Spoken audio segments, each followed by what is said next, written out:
or maybe even read about the Quran, that Muslims' view of the Quran is that it's the word of Allah verbatim. It is the only scripture that Allah revealed that has yet to be tampered with or corrupted, that Allah Himself promised. For instance, in chapter 15, verse 9, He promised Himself that He is going to protect it, and that therefore the same Allah that revealed previous books like the Old Testament or the Torah, New Testament or the Injil, and revealed also the Zabur or the Psalms, somehow He allowed those books to get corrupted, but He apparently was able to fix His publication rules and policies, and now He was able to protect His book called the Quran from any corruption. Okay, so we are going to take a look at the Quran between facts and fiction. Okay, the Quran is the word of Allah that is complete. What you have today in your hand, if you have a copy of the Quran with you, it is the exact replica of what was revealed to Muhammad 14 centuries ago, and it's the exact replica of what Allah revealed from heaven, from the preserved tablets, to His Prophet over the course of 23 years. So what you have in your hand today have no changes in it. Not a word, not a jot, not a dot, not a phrase, not a verse. Nothing have changed. What is a change? What is a corruption in the mind of Muslim when they attack us and they claim that the Bible has been tampered with? It's like the Bible have changes, things have disappeared, things were added, things were inserted, and the list can go on and on and on. With that in mind, let us now enjoy looking at the Quran, the uncorrupted book of God. Wink, wink. Okay, let's keep going. Now, I want to basically give huge thanks to two of my brothers, Dr. Jay Smith for sharing some of his slides with me, and also Dr. Dan Allen Brubaker, who also is on the advisory board for my PhD. So I'm so thankful for both of them. And you are going, if you don't know anything about Dr. Jay Smith, of course, go ahead and Google his name. It's Founder Films, and I want to give credit to that. And I'm thankful for the work that he does. And we certainly have done a lot of these videos on topics like this. You are welcome to go to either his channel, Founder Films, or my channel, Sira International, to be able to see more in-depth analysis of these issues. So here's what Muslims claim about the Quran, all right? So the Quran is uncreated. The Quran was sent down to Muhammad, and the Quran was completed by the Caliph Uthman, and the Quran is unchanged. So the idea that the Quran is uncreated, or the idea that the Quran is sent down, okay, we're going to leave that, and we're not going to really argue with that. If that's how a Muslim thinks, fine. I don't know what he means by sent down as a book, because there is debate about the idea of the Quran being sent down. Some will say, no, it was in the preserved tablets in the seventh heaven near the throne of God, and when He declared that Muhammad is going to become His messenger now, He sent it down to the first heaven, and then He began to reveal it in piecemeal over the course of 23 years. This is the most common, basically, interpretation of that. But the Quran tends to use this word, sent down, even in reference to the Torah. Are we talking about a book that was published in heaven and was thrown down, or what do we mean by that? So let's leave that alone. And on the idea of uncreated, it's been a debate that was waged between two groups of Muslims. And one group says there is no way that the word of Allah, which is in this case the Quran, could have been created. And the other group says, well, what if it was created on the spot? When Allah is revealing things, He's creating those words. So the group that stated that the Quran cannot be created in a peaceful manner eliminated the other group using the sword. But that's a whole different story, of course. Now, I think this video is going to work. We're going to try. And if it does, I'm going to just allow you to hear just few, maybe minutes, not even so, because we have a lot to cover. Yeah, so it's not going to work. That's fine. So we're going to skip over it now. And we're going to go to the other thing. So here is what's going on. This particular person in the video was saying that the Quran is unchanged, the Quran is preserved, the Quran is complete, that everything that we see today in our hand is exactly what the Prophet of Islam himself revealed by memory when he memorized it and shared it to his disciples, and later some of them wrote it down, and then the third Caliph Uthman around 652 to 654 AD ended up canonizing it into what we call the Uthmanic collection, or Rasm, or the standard Quranic collection basically, or the Uthmanic copy. So where do Muslims get these ideas from? The Quran. Here is one verse in the Quran, for instance, that states the following, that this is a glorious Quran inscribed in the preserved tablets, meaning there are tablets in heaven where the whole of Quran is inscribed in them, and Allah was revealing the Quran from those tablets using a mediator, basically a mediator that is the angel Gabriel, who would take the portions that Allah reveals down to the earth and repeat it or recite it to Muhammad, because that's the meaning of the word Quran, recitation. You recite, that's what the word Quran means. Chapter 10 of the Quran, verse 15 says, bring us a Quran other than this or change it. Say it is not for me to change it on my own accord. The Prophet of Islam is claiming that he cannot change anything. He's only reporting what Allah revealed to him. He has no power to change anything. The next verse confirms something like this. It's one of many verses in the Quran, by the way. And recite what has been revealed to you of the book of your Lord. None can change his words. The interesting part about this is that Allah in the Quran is claiming nobody can change his words. He's also claiming that the Torah is his word, the Injil is his word, the Psalms are his word, and yet somehow our Muslim friends claim that those have changed and the Quran hasn't changed. So you'll see some contradictions between what the Quran says and what our Muslim friends are going to say. You won't find a single verse in the Quran, by the way, that will tell you that the Bible as a book is a book that has been corrupted. It will talk about a group of people that attempted corruptions, but they didn't succeed, or if they did that, the rest of the people of the book did not do that. That's okay. It's almost like one of us corrupted the Word of God at this minute. Does that make the whole Bible corrupt just because I did it or someone did it? Of course not. So the Quran doesn't say the Bible as a book has been corrupted. But of course, our Muslim friends are convinced actually that the Bible has been corrupted. Let's skip over this and take a look at that. We cannot, of course, as I stated earlier, critique this claim about uncreated or unchanged.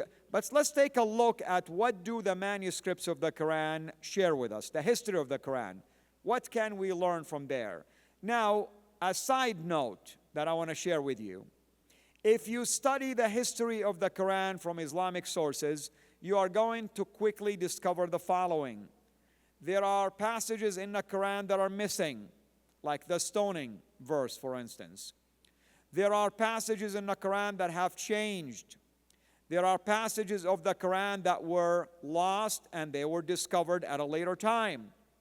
And there are passages in the Quran that were eaten by a goat. That's the holy goat right there. He ate it. Okay? So all of these are in Islamic traditions. But at the same time, somehow, the Quran remains unchanged. Okay, fine. So, we would want to find if indeed the Islamic claim is correct, that what we have in our hand today is an exact replica of the Quran that was revealed in the 7th century to the Prophet of Islam, and that's the exact same Quran that the Caliph Uthman made copies of and disseminated among the provinces under his leadership, then the simple question would be, could you find me a single complete Quran from the 7th century that have all of the verses that we have today, all of the chapters that we have today? Therefore, I will put this issue to rest. Until you do so, you are missing big chunks of the Quran until later time. Okay, let's keep going here. This is, of course, the doing of Dr. J. Smith. He loves his animation. Okay? So, here is a time basically line that we need to take a look at. According to the standard Islamic narrative, Muhammad died in the year 632. The first caliph in 634 gave us a copy of the Quran known as the Quran of Hafsa, but was never used until 652 under the leadership of Uthman. Uthman was expanding the territories of Islam north in modern-day Syria and Turkey, and he received reports from his soldiers that some of the soldiers from Iraq and Syria and other nations are fighting with each other when they recite the Quran. One group will recite it one way, the other group will recite it another way. So the Uthman says, we do have a problem, and Houston cannot help us with this problem, okay? So he says, let's go and reissue the Quran one more time. We are going to use the Qurayshi dialect when we are disputing things.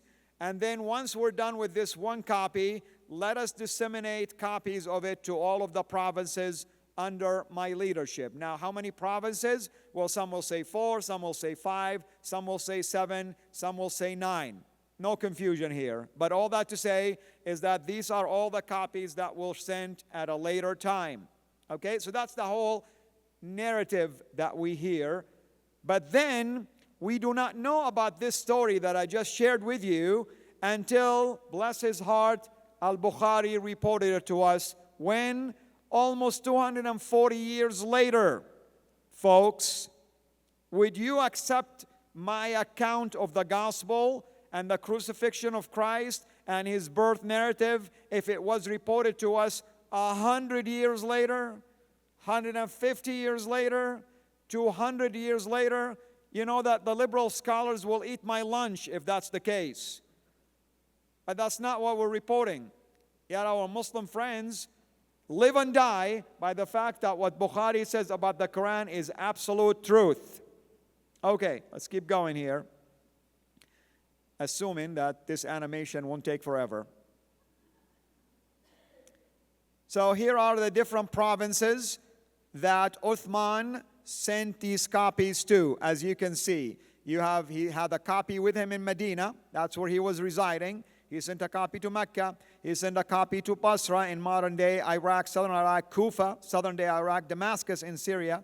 So that's one of the most popular accounts. It was sent to these 5 different areas, or at least 4 plus Medina. Okay? Now, what about also the problem with different readings? It was 300 years later. Okay, so I shared with you what happened within the first 20 years after the death of Muhammad. 300 years later, after the death of Muhammad, another man by the name of Ibn Mujahid discovered that there are 50 plus more different ways to read the Quran. So he was very disturbed, as he should. And he ended up deciding that there is only 7 readings that can be canonized, and all the other readings are considered to be shawad, rejected. Who's Ibn Mujahid? Nobody even knows. This is just a normal guy who had political connections. But somehow he gave himself the right to decide which versions of the Quran were revealed from heaven. The only problem is that we're not aware of a single reference in the Quran that the Quran itself was revealed in different dialects. But Ibn Mujahid, long and behold, came up with a hadith tradition ascribed to Muhammad, stating that Allah revealed the Quran to him in 7 different ways. Ahruf, that's the word for it. And some scholars did studies on this, and they can tell you that this claim is really questionable, okay? Nobody knew about this tradition until a later time. But let's say the tradition is true. We have 7 different ways, dialects, ahruf, of reciting or reading the Quran. Now, some scholars, and I believe me, I heard it from a Western scholar who even tried to chastise me for not understanding the word ahruf. I kind of laughed because Islamic scholars throughout the history of Islam don't even know what the word ahraf is. And here's a guy in Germany, somehow he knows what that means. Okay? Because he's getting paid by some Islamic countries to try to do his research. I get it. Okay, so there are some views recently that it's possible that the Quran developed from an Aramaic kind of language. Other views will say it developed from what we call the Nabatean language. Where is this Nabatean language? It existed in modern day Petra, by the way. There was a Nabatean, basically, dynasty, and it's not really a secret today that the Arabic language itself, and specifically of the Quran, emerged from Nabatean alphabets. So there's a lot of discoveries right now. One specific scholar by the name of Al-Jallad, he is Ahmed Al-Jallad, is a specialist in this field, and he published a lot of articles on that, so you can always go and read on that. So it's not a secret that the Nabatean language would have been the origin of what we call today modern Arabic, that went through a couple of phases to get to what we call the classical Arabic. And from there, we have now different dialects in different regions. For instance, my beautiful wife is from Morocco. When she speaks Arabic to me, I know nothing about what she says, okay? But I tell her, honey, you are as Arabs can be, okay? But we speak Saudi. She won't understand half of what I say. We all speak Egyptian to each other at home because that's the only easy way to understand each other, okay? So, I'm just telling you, when it comes to dialects, of course, I get it. You know, you can really misinterpret few things. Here is another thing that I want you to take a look at. These are early Quranic manuscripts. I believe this one came from the Sana manuscripts, one of the oldest manuscripts to date. This is the one I'm doing my PhD on. And it's written in something called the slanted. Maybe I can take this out because I feel like I'm imprisoned here. And I want to just make sure I help you out, guys. This is written in what we call the Hijazi style. How do you know Hijazi? When it's slanted like this. And that one is written in something called the Kufi. The Kufi is in reference to Kufa, by the way, in Iraq. And that one usually is about 8th century. This one, you can make an argument and say it's 7th century. This one, when it's dated, it's actually sometimes it's dated before Muhammad even existed. But that's okay. We're not going to argue about that. Let's pretend it was during the time of Muhammad and up until his death around 546 AD. Okay, now what do you notice here? If you know Arabic, you'll notice that it's missing tashkil, diacritical markings, and dottings. Why do you need dots or even diacritical markings? Because in Arabic, just as it is, by the way, in Hebrew, you need it to help you in pronunciations, how to pronounce a word. And also sometimes it can help you understand if it is a noun, if it is an adjective, if it is a verb. There is so many things at stake here. So let me demonstrate to you what I mean. These are the classical Arabic alphabets. That's what I mean by a dot, for instance, okay? So notice, this letter, the structure of that letter, look the same. But when you put the dot, it changes the pronunciation. Ta versus dha. This is a letter. That's the first letter of my name, Abdul Fadi, Ain. You put this dot, it becomes Ghain. Okay? You get the idea. But the Quran, early manuscript, for the most part, lack these dottings. So how do you read it? You see what I mean? Houston, we have a big problem. All righty. Let's keep going here. These are some of these unique letters that are found in the alphabet. That is not a problem. If you see them, you'll know it right away. It's the other ones now that become a problem simply because the dotting is necessary. Let me demonstrate that to you, and I'm going to teach you classical Arabic in 2 seconds, okay? So, you put one dot, it's noon. Noon, okay? You put two, it's ta. All right? It doesn't sound like noon, right? Ta. You put this, tha. You put one at the bottom, ba. You put one, ya. The same structure, folks. 5 different ways. It depends of what dotting was there. Let's take a look at the tashkil. This is what helps you in pronouncing it also correctly. There is the fatha if this dash is above the letter. There is the kasra if it is below the letter. There is the dhamma if it is above the letter. So, if I say Abdul Fadi, it is above, okay? If I say indi, I have it, meaning it starts with this. If we say or something to that extent, that mean, by the way, is something that has to do with swimming, but all that to say is that it has a dhamma. Early Quranic manuscripts lack things like this. You would find them now in some of them, and the belief among scholars is that someone later went back to them and began to add things like that to help people pronounce it according to whatever common readings happened at that time, at a later time, okay? So that's what we are witnessing so far when it comes to the way the Quran is being read. Now, think about this for a second, folks. Count how many lines are here.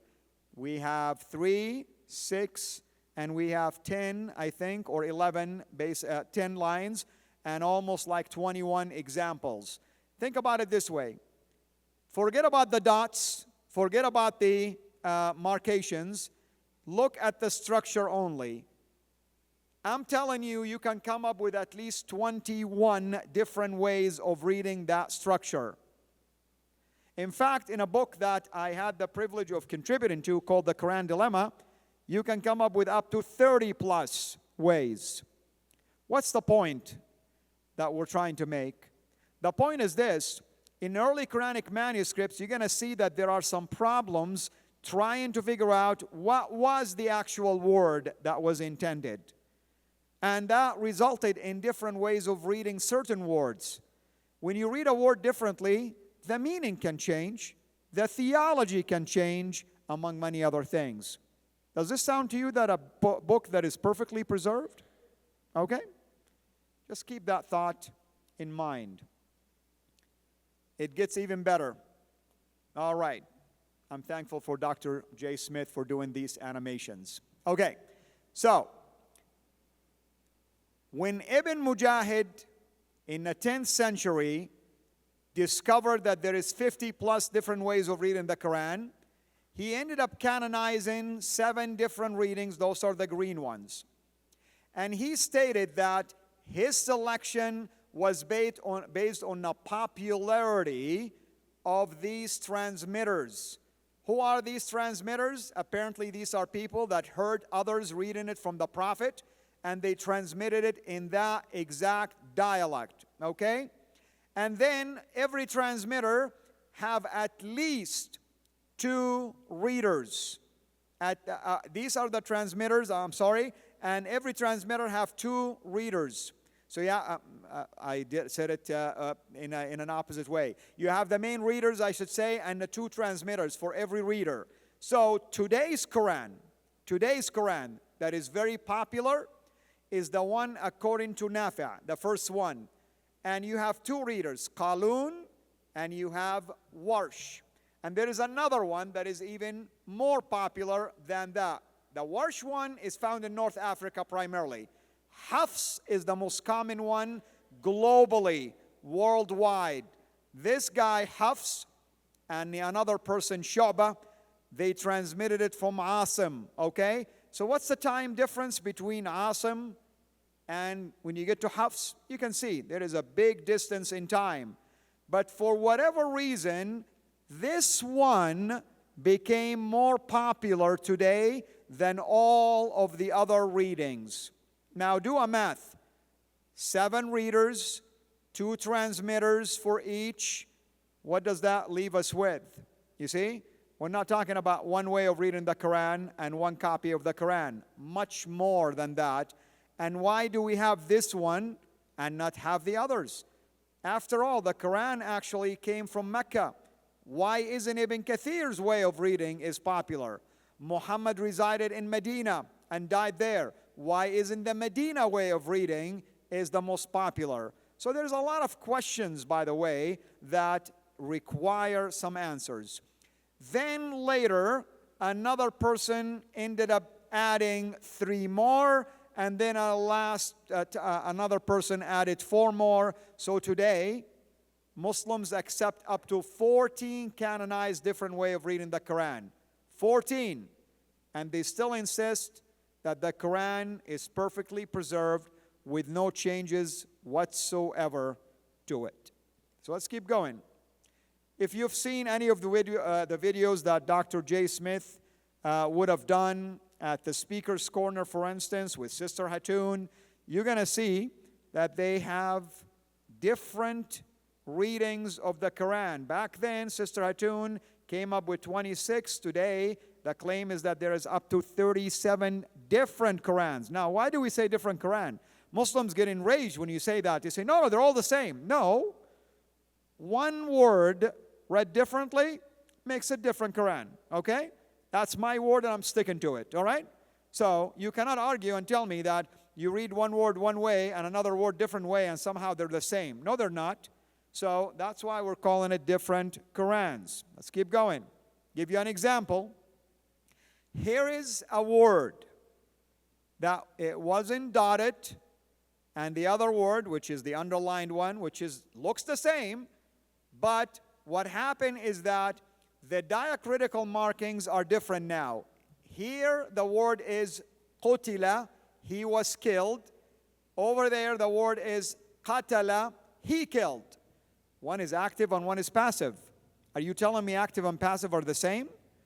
One was killed, he was the object, and in another one there is a subject who killed.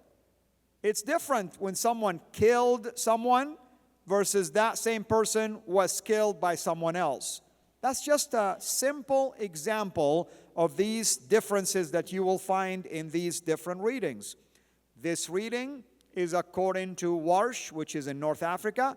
That reading is in Hafs, which is most common in the Islamic world today. By the way, that reading, Hafs, is known today as the 1924 edition or the Cairo edition. It was finalized in 1924, folks. Better yet, after 1924, they kept doing some edits until 1935, and then in 1985, finally, we had the perfect copy that was issued from Medina and sent globally to everybody in the world, and that's the copy that you find today. How long did it take since the death of Muhammad? 1400 years for the Quran to finally become perfect. Okay, let's keep going here. I'm going to skip over these things, folks, just because I don't want to basically eat up time. Here, when the first time Sister Hatoun basically discovered all of these different Quran by accident, she discovered it by accident, they brought these copies with them, and of course J. Smith and her were on a ladder, and they began at Speaker's Corner to show the Muslims the different Qurans, and the Muslims were enraged. And then in the video itself, you're going to see that some of the Islamic leaders are asking, see, they're showing him. I'm going to show you something right now. I'm sorry you cannot hear it. I thought like maybe you could hear it, but don't worry about it. You can always Google it on Fander Film, and you'll see that. But he's talking about the different Qurans, showing him these examples of differences in the way to read it, and the dottings is different, or even the tashkil is different. I want you to see what's going to happen right now. Some of the Islamic leaders, is there like Muhammad Hijab and others, look at their reaction. Just a second here. See, they want to snatch it from him because they were outraged that he's doing something like that.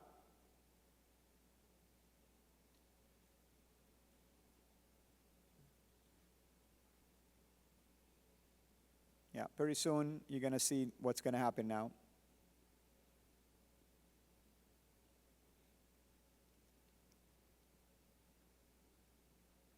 He is making copies of these differences that I just showed you, for instance.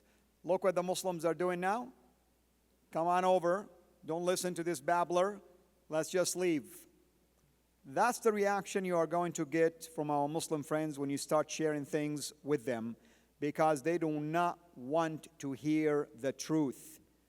And sadly, the majority of the Muslims in the audience are going to listen to these guys, and they're going to end up leaving. But of course, they always go back and watch YouTube anyway. Thank God for social media, because it has helped them a lot. Now, during COVID, in June 8th, 2020, the same Muhammad Hijab who was telling people to leave did an interview with Dr. Fadi, okay? Yasser Fadi, who is a Yale graduate, who has his own courses about the Quran and Islam and other things, agreed to do a video interview with Muhammad Hijab. Muhammad Hijab basically asked him a very simple question during the interview. He says, if I give you a blank piece of paper and I ask you to write the Quran for me, which Quran you going to write? According to which reading? So Yasser Fadi kept dancing around the question and all that kind of stuff, and then finally he said, listen, I can answer this question privately. It's not a secret that the narrative has holes in it, meaning the collection of the Quran narrative has holes that are troubling. And he says, if I say it publicly, I'm going to trouble a lot of Muslims, but if you take my course privately, I will tell you the secrets of this. And things went like wildfire, and Muslims were outraged that he would say something like this. They began to attack him to the point that he turned off the comment section on his Twitter account, that they pulled this video down immediately. Of course, the video has already been downloaded multiple times by then, and we have copies of it anyway.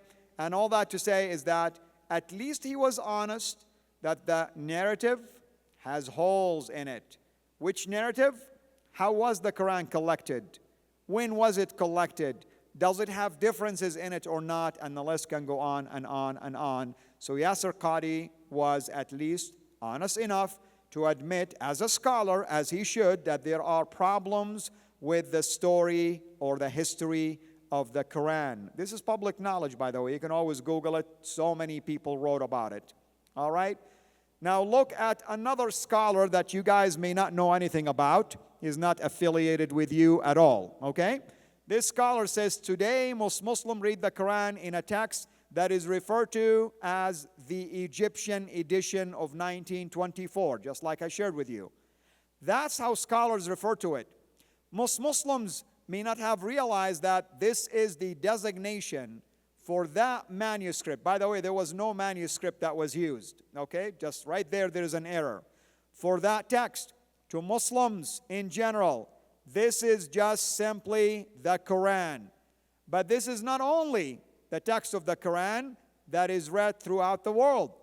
In North Africa, there is a slightly different text that is based on a slightly different reading, mostly corresponding to what we read in the rest of the world, but with some slight variations. Another reading of the Quran and matching manuscript that is prevalent, and there and here too we find some light variations. Folks, it's only slightly and light and just not that important, according to this scholar. Describe to me slight variations. It's a variation, okay? Any variation means there is some differences. And by the way, the 1924 version was not based on any manuscript. It was based on memory. It was based on memory.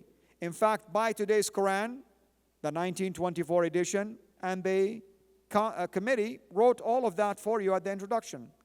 They didn't hide it from you. They did not say anything about manuscripts. So this is the kind of stuff that Muslims, unfortunately, have to put up with and hear about.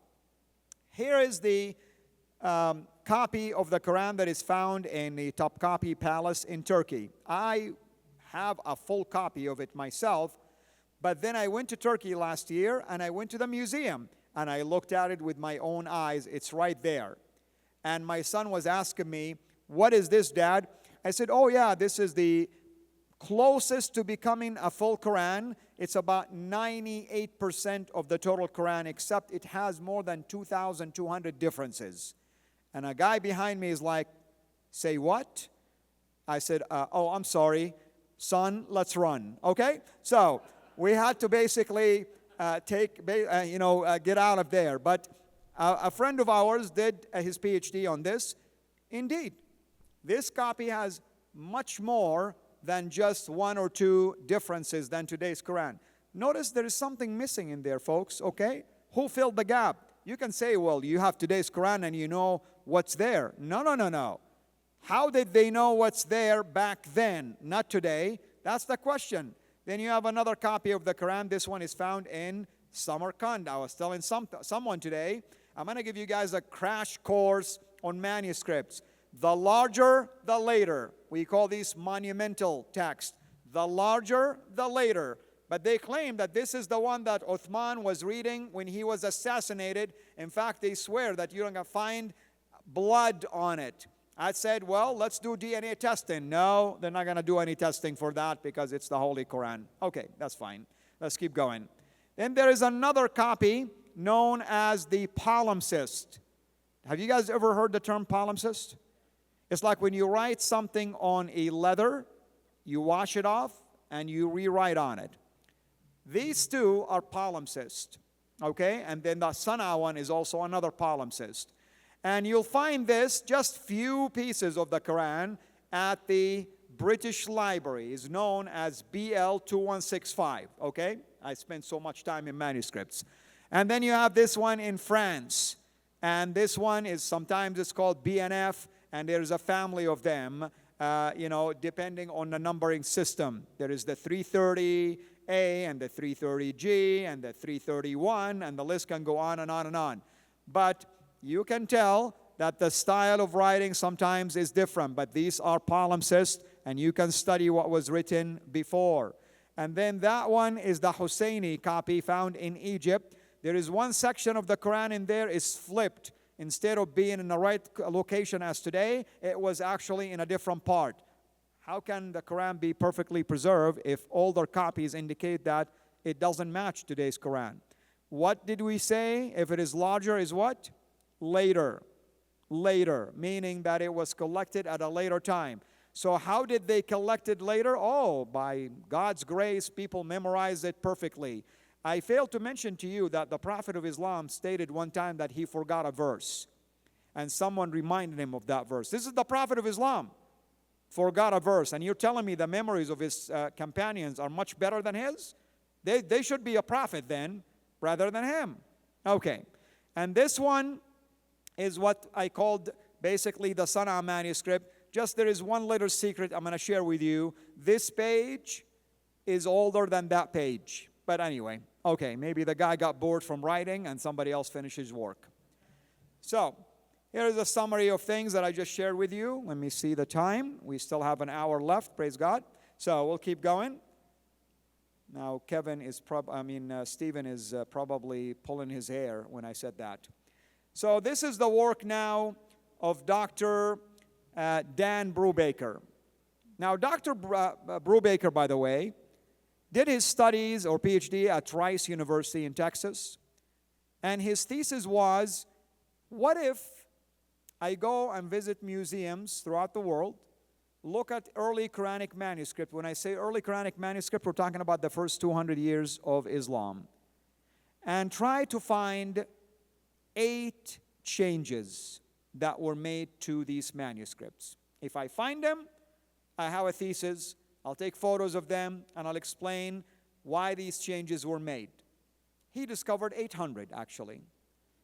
Then after he graduated in 2014, he discovered 2,000. And right now, because he's bored and got nothing else to do, he has 4,000, okay? Changes, folks. Okay, let me show you the example of these changes. So, for instance, you look at a word like this. You don't have to be a scholar, folks, to immediately realize this word has darker ink, which mean what? Was written later. Do you see the darker ink over there? Was written later. What does that mean? Could have been missing, or someone says that's not how we read it today. We're going to fix it to make it read appropriately according to today's reading. Now, that reading could have been maybe popular back then, but somehow somebody disagrees with it today, and they either erased something and wrote on top of it or did something different. So, what are the different categories? There is something called insertion, erasure. Somebody erased it and overwritten over it.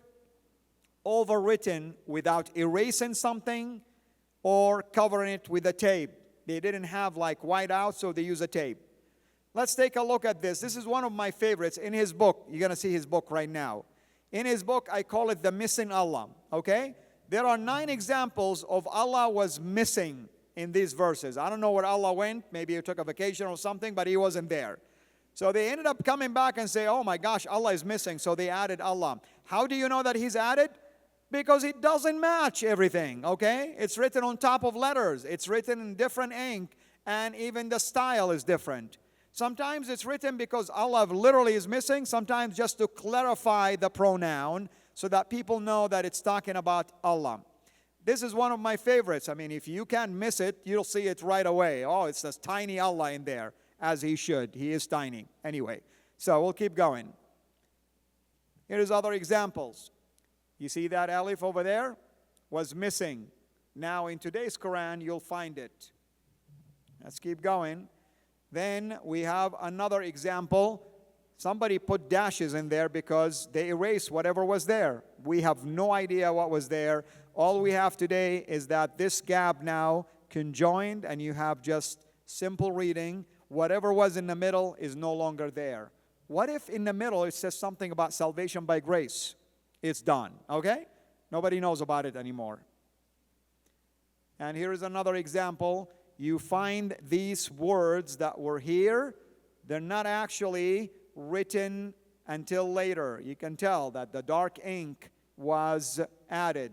They erased something and they wrote it differently. Today's Quran adapts it. We're going to keep going here. And here's another example, very clear.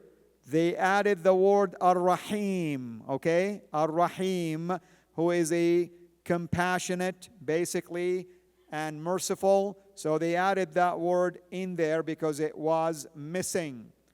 It was missing. Here is his book. Very small booklet, by the way.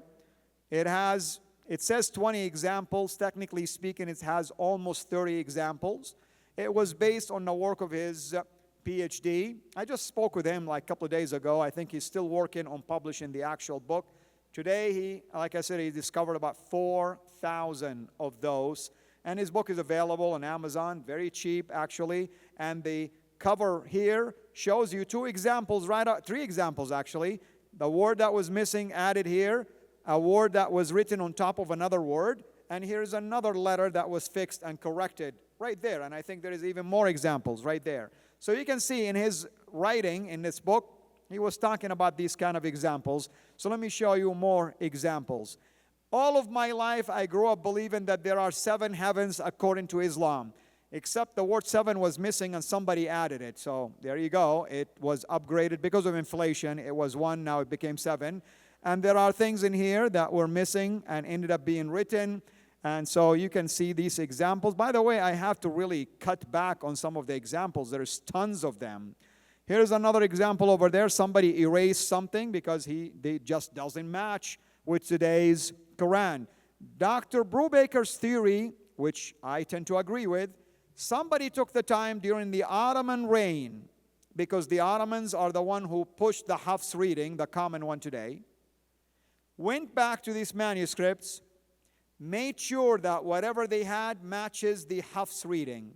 And that's why they were making changes so that they can make it look exactly like today's Quran. So it's like reverse engineering. Now, what I like about the color red, it indicates it was done later. At least the scribes are very honest, telling you somebody later came in and add these dots. What's the purpose of the dots? To help you with the way you read. Back then, they used dots sometimes instead of tashkil, to help you with the pronunciation and also the dotting and all that kind of stuff. Let's keep looking at others. here you cannot miss it. Somebody erased most likely al-alif, okay? The little line basically was removed. And here somebody was honest enough to add things in red in case you missed that they did a correction, okay? And over there, you can tell that there is a correction, erase something. Some of it is visible. They wrote something different. This guy didn't know what to do with what he erased, so it stretched out this whole word. Folks, does this look to you that a book that is perfectly preserved? You see my point? These are the kind of things that my Muslim friends need to look at. You know what they were telling Dr. Brubaker? Because he has his own YouTube channel as well. It's called Variant Quran. You know what they tell him? All of these things have been refuted. And he's like, what's there to refute? These are pictures. How do you refute something like this? What do you say to something like this or something like this? So pray for my Muslim people, because this is a wake-up call for them. And the same thing in these examples. The writing of the pen here is totally different. It's thinner. It's different writing style. You can tell something was erased. Same thing over there. The writing style is different. Here, somebody missed an entire verse, so it was added down here at the bottom. Different writing style than anything above it. Other than that, I think the Quran is perfectly preserved, actually. And the same thing is here. Here, somebody got tired of erasing things, so he left it just blank. It's like, forget it, man. I'm not going to add anything. There is no more space to do that. And the same thing here, and the same thing here. You can see now an example of what I mean. Look at the wording here. Now look at the back side. They put basically a tape in there because they wanted to erase a whole section of what was there. And the list can go on and on and on. And I think we've looked at enough examples right now. So that's pretty much what I wanted to show you. So we're going to stop right here. And that's it, brother. I'm done earlier than expected. Okay? Thank you.